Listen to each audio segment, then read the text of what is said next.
Hello guys, good morning. तो guys मैं अपना पहला ट्रेड ले चुका हूँ 2250 की कॉल को मैंने शॉर्ट किया 209 के भाव पे। यहाँ पे सबसे पहले जो है अपना एसएल लगा लेंगे। जो एसएल मेरा रहेगा वो 15 पॉइंट का रहेगा, और जो लिमिट प्राइस है उसमें थोड़ा सा हम बफर रखेंगे। अगर एकदम से प्राइस आता है तो यहाँ पे जो हमारा एसएल है वो एग्जीक्यूट हो जाए। ठीक है गाइस। तो ट्रेड लेने के तुरंत बाद जो है मैं सबसे पहला काम अपना एसएल लगाने का करता हूँ। टारगेट भले मैं ट्रेल करता जाऊँ या फिर टारगेट एक ही बार में ले लूँ, वो एक अलग चीज़ हो जाती है, मार्केट के हिसाब से वो डिसाइड होता है। बट जो है सबसे पहला काम मैं ये करता हूँ कि अपना एसएल लगा लेता हूँ। उससे क्या होता है कि जो मेरा पैसा है वो बच जाता है, कैपिटल साफ़ नहीं होती है।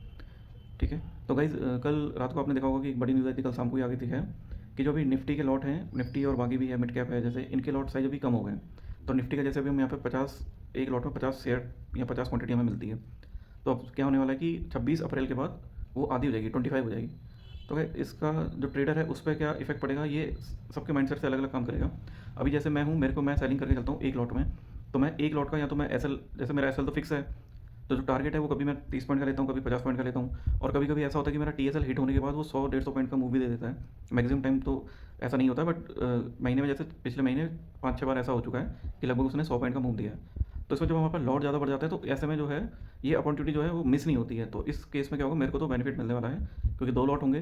तो एक लॉट का मैं टारगेट ले लूँगा 1:2 के हिसाब से, और जो दूसरा लॉट होगा उसको मैं ट्रेल करता जाऊँगा मैक्सिमम पॉइंट जो हमें दे सकता है। तो गाइस इस न्यूज़ का इफेक्ट जो है वो अलग अलग ट्रेडर पर उसकी जो स्ट्रेटेजी है उसके हिसाब से इफेक्ट कर सकता है उसको। वैसे ज़्यादा कोई फ़र्क तो उसका पड़ना नहीं चाहिए। बट ये है कि हाँ, अब इसमें कम क्वांटिटी जो बायर हैं उनके लिए ज़्यादा अच्छा हो गया कि वो कम प्राइस में भी जो है बाई कर सकते हैं। जैसे मतलब पहले मान लीजिए अगर 100 रुपये वाली चीज़ आपको बाई करनी तो 5000 आपको देने पड़ते थे। बट आप अभी 2500 में भी उसको बाई कर सकते हो एक लॉट। अगर आप बाई करोगे क्योंकि 25 का लॉट हो जाएगा 26 अप्रैल के बाद। तो बाइंग में तो मेरे को नहीं लगता कि इसका ज़्यादा इफेक्ट पड़ेगा, बट हाँ, जो सेलिंग में एक लॉट से सेल करते हैं जैसे मैं करता हूँ, तो मेरे को इसका फ़ायदा मिल सकता है। अब बाकी जो मिलेगा नहीं मिलेगा वो तो बाद में देखेंगे।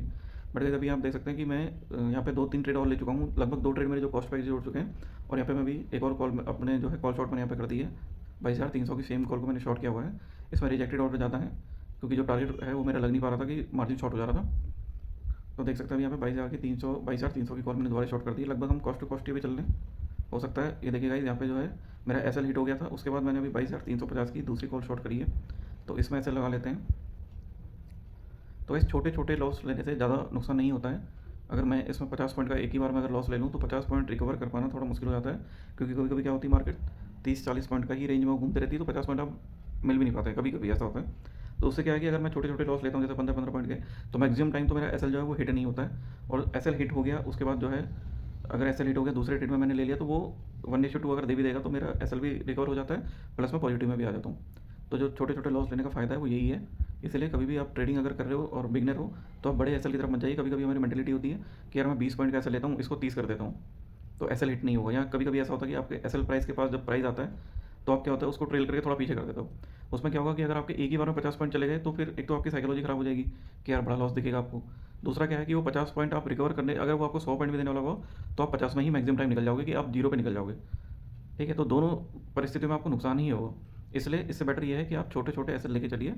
अगर आपका एक ट्रेड ही सक्सेस हो गया उसके बाद 1:2 1:3 दे दिया तो आपका जो लॉस है वो भी रिकवर हो जाता है, प्लस आपकी जो पोजीशन है वो पॉजिटिव में भी आ जाती है। ठीक है गाइस। तो बड़े टारगेट लेने का फ़ायदा ये है। तो अभी जो है मैं अपना 22,350 की मैंने यहाँ पे कॉल शॉर्ट करी है 194 के भाव पे। और अभी लगभग इसका प्राइस चल रहा है 180 के आसपास इसका प्राइस चल रहा है। तो देखते हैं गाइस कि इसके बाद ये हमारा एस हिट होता है। ये मेरा लास्ट ट्रेड, अगर इसमें एस हिट होगा तो मैं फर्दर ट्रेड नहीं करूँगा। और टारगेट देखते हैं कि इसका जो है मैक्सिमम प्राइस अगर जब तक ही गिरेगा तो उसको मैं टी को ट्रेल ही करता रहूँगा। यहाँ पे मैं अपना भी टारगेट बुक नहीं करूँगा, क्योंकि जो मार्केट है, जो मेरा सेटअप है उसके हिसाब से यहाँ पे से मार्केट में थोड़ी गिरावट आनी चाहिए। अगर आती है तो इनकेस ठीक है, नहीं तो मेरा जो एस है वो लगा हुआ है सिस्टम में। तो ऐसा हिट होगा तो उसके बाद मैं फर्दर ट्रेडिंग यहाँ पे नहीं करूँगा। तो भाई अभी यहाँ पे देख सकते हैं आप जो कॉल है उसके प्राइस टूट रहे हैं, मार्केट जो है थोड़ा नीचे आ रही है। और हमारी पोजीशन जो है वो लगभग कॉस्ट के आसपास आ चुकी है, नो प्रॉफिट नो लॉस के आसपास।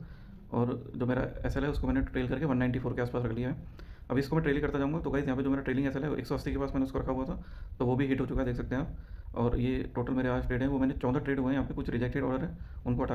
और गाइस अभी कोटक नियो में मैंने शिफ्ट किया है काइट से। तो देखते हैं इसमें जो है मेरे चार्जेस कितने लगते हैं। कल पता चल जाएगा कि मेरे 14 ट्रेड के कितने चार्ज हैं। जो जीरोधा के चार्ज हैं उसके हिसाब से 350 से 400 के बीच में लगते हैं।